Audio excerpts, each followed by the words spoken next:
Good morning from Dhanbad.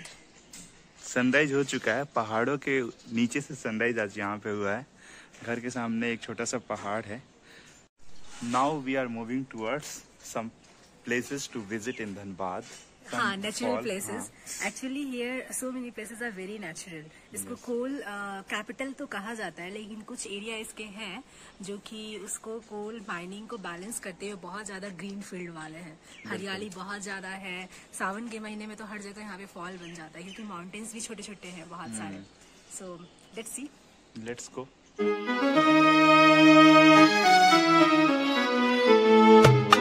अभी हम लोग झरिया में हैं, जो धनबाद का मेन पॉइंट है जहाँ से पूरे देश में कोयला सप्लाई किया जाता है। जो सामने आप लोगों को बड़े बड़े माउंटेन्स दिख रहे हैं वो सब कोयला के माइनिंग फील्ड है। और यहाँ पे पूरा का पूरा जो मिट्टी है वो भी पूरी काली हो चुकी है। कहते हैं झरिया में आने वाले लोग भी पूरे तरीके से काले हो जाते हैं। So this is one of the biggest mining site. Dhanbad में एक IIT डेडिकेट कर दिया गया है ऑल इंडियन माइनिंग इंस्टीट्यूट के नाम पर, जो कि अंग्रेज ही बनाए थे उस समय पर। One of the finest university है वो, कोल फील्ड को आपको स्टडी करने के लिए। और ये टोटल का टोटल जो रेगुलेट होता है वो ऐसे इंस्टीट्यूट करते हैं, और इंजीनियर से लेकर और वर्कर तक इसी कोल फील्ड में काम करते हैं। और लोग कहता है कि ये कोयला नहीं है, हीरा है, जो कि पूरे देश को संभाल कर रखता है, इकोनॉमी से लेकर।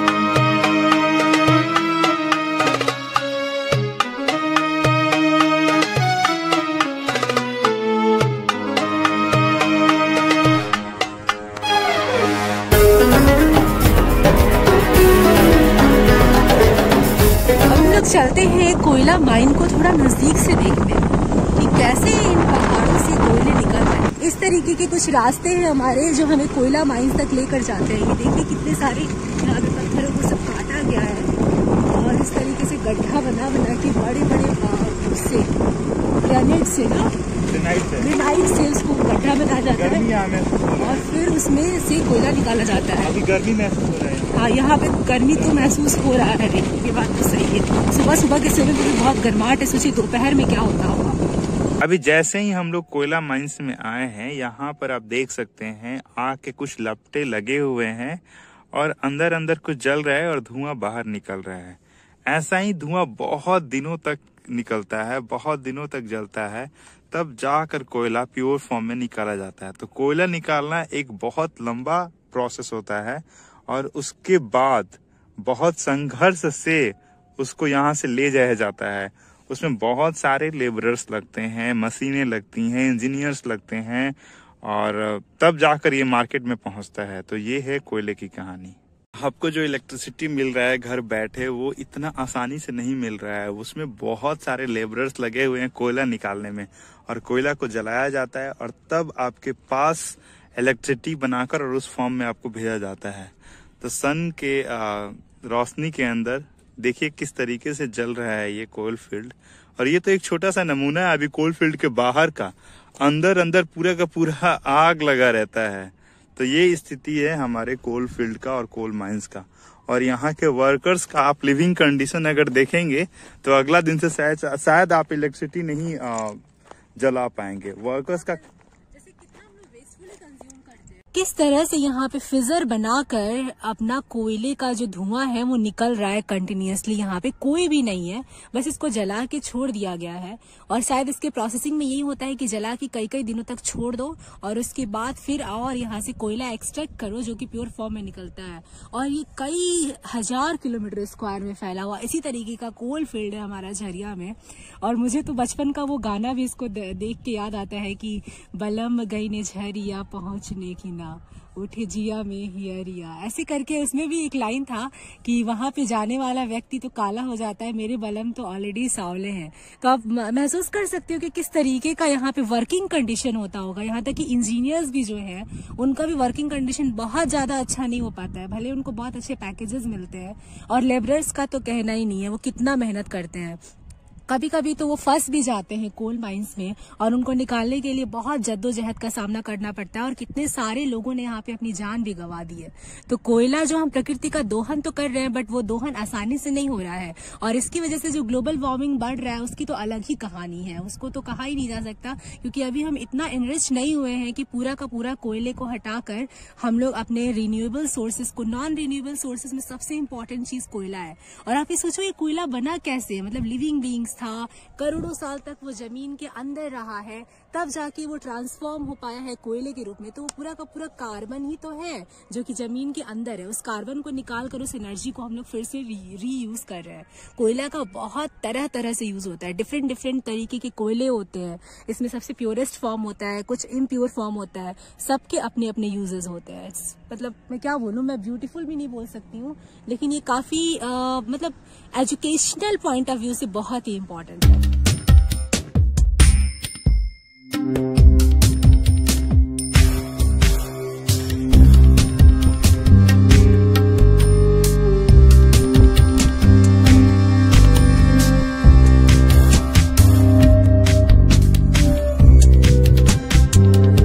ये हमारे पीछे जो वाटरफॉल आपको दिख रहा है ये भटिंडा वाटरफॉल है। ये दामोदर नदी में आगे जाकर मिल जाती है। बहुत ही सुंदर वाटरफॉल है और बरसात के समय में ये पूरा जितना आपको पहाड़ी खाली दिख रहा है हर जगह से गिरता है पानी। और यहाँ धनबाद जब जंक्शन आते हैं आप, धनबाद स्टेशन से लगभग 18 से 20 किलोमीटर के डिस्टेंस पर है। दामोदर नदी का ये एक मेन सोर्स ऑफ वाटर बोल लीजिए, क्योंकि ये जितने पीछे हमारे दिख रहे हैं पेड़ पौधे, ये बहुत लंबा चौड़ा जंगल है और जंगल से ड्रॉप ड्रॉप ड्रॉप पानी हो कर रिस कर डिफरेंट सोर्सेज से यहाँ इकट्ठा हो रहा है और यहाँ सुंदर सा फॉल बना रहा है और गिर रहा है। सुबह सुबह यहाँ पे कोई नहीं है तो आप बहुत अच्छे तरीके से आनंद ले सकते हैं। बहुत सारे बर्ड्स भी यहाँ दिखते हैं सुबह में, बहुत डिफरेंट काइंड्स के बर्ड, जैसे बगुला हो गए हैं और भी 2-3 डिफरेंट बर्ड्स हम लोगों को दिखे जिसको हम लोग पहचान नहीं पाए। तो आपको बर्ड गेजिंग करने के लिए भी ये बहुत सुंदर जगह है। बहुत सेटिस्फाइंग फील हो रहा है यहाँ पे आकर, बहुत मेडिटेटिव है ये जगह। भटिंडा वाटरफॉल जो हमारे सामने है वो एक्चुअली में एक रिवर का पार्ट है जो कतरी रिवर है। कतरी रिवर पारसनाथ हिल से निकलती है जो कि सबसे हाईएस्ट पीक है हमारे झारखंड का। 40 से 45 किलोमीटर की यात्रा ये ट्रैवल करती है कोल माइन से होते होते, इसलिए इसका पानी डिट्यूरेट हो जाता है। और भटिंडा फॉल से जस्ट 350 मीटर आगे जाके ये दामोदर नदी में मिल जाती है। मतलब कि ये दामोदर नदी की एक छोटी सी ट्रिब्यूटरी भी है और यहाँ पे इसको बहुत सारा रॉकी टेरेन मिलता है जिसकी वजह से ये पूरी नदी जो कतरी नदी है वो फॉल बनाती है और एक मेस्मराइजिंग व्यू हमारे सामने प्रेजेंट करती है।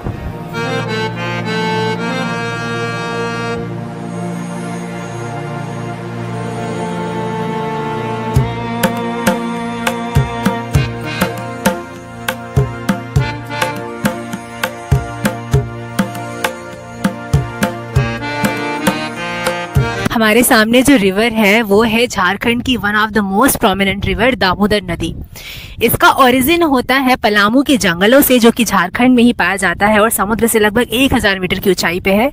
वहां से दामोदर नदी चलती है और बहुत सारे ट्रिब्यूटरीज को लेते हुए आगे जाते हुए लगभग 500 किलोमीटर ट्रैवल करती है और हुगली नदी में हुगली रिवर के पास मिल जाती है। और ये बहुत ही मतलब पॉल्यूटेड हो चुकी है क्योंकि इसके चारों तरफ सिर्फ इंडस्ट्रियल टाउन्स हैं, स्पेशली कोल माइंस हैं।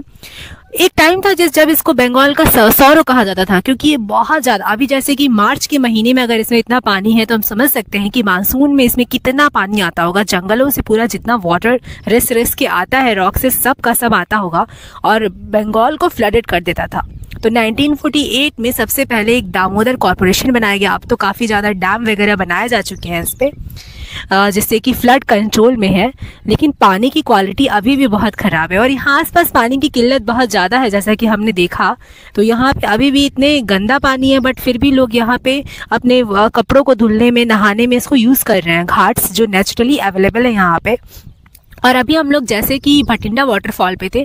भटिंडा वाटरफॉल जब भी आप घूमने के लिए आ रहे हो तो जस्ट 2 से 3 मिनट का डिस्टेंस आप ट्रैवल करके दामोदर रिवर को भी देख सकते हो। इसका रिलीजियस सिग्निफिकेंस, हिस्टोरिकल सिग्निफिकेंस तो है ही, आजकल इसका इकोनॉमिक सिग्निफिकेंस बहुत ज़्यादा है, क्योंकि कोल इंडस्ट्री को मिलने वाला पानी, वहाँ से निकलने वाला पानी सब का सब दामोदर नदी से ही होकर जाता है।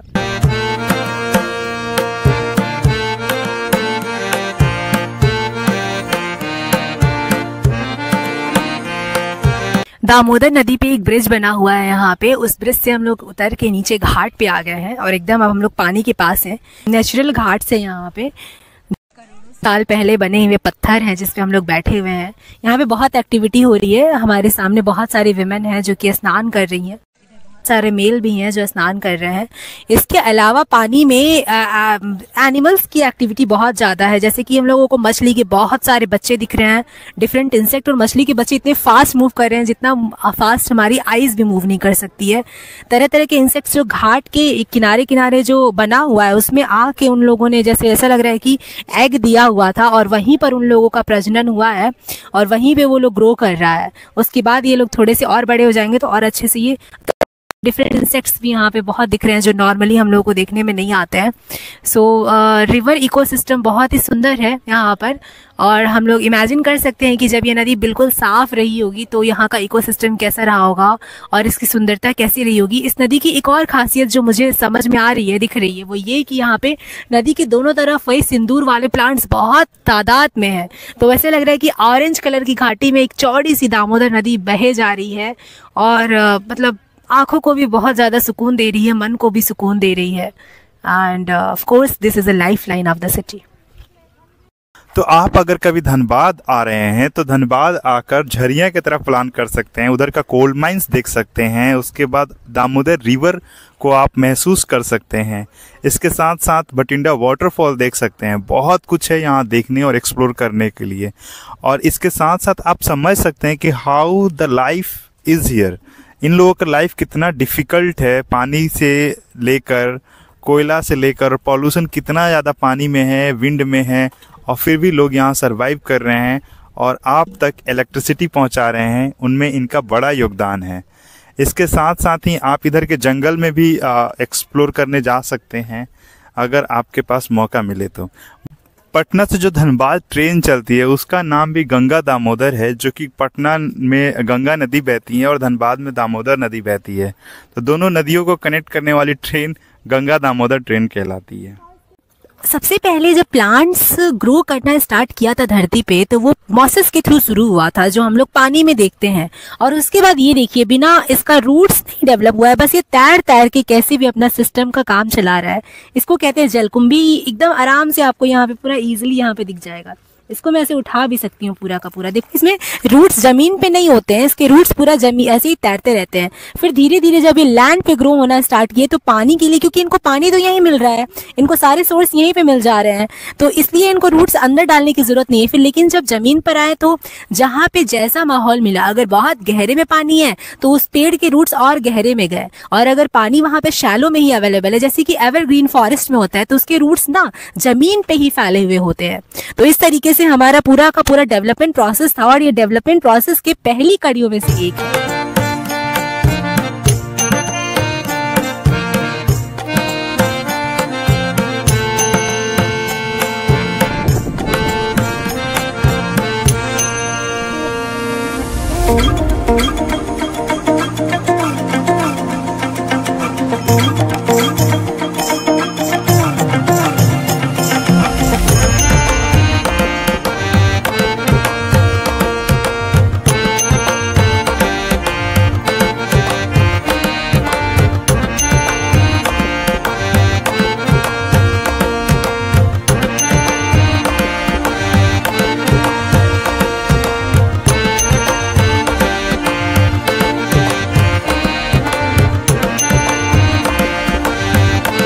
गाड़ी तेज भगाते हम लोग धनबाद से जैसीडी जंक्शन पहुंच चुके हैं।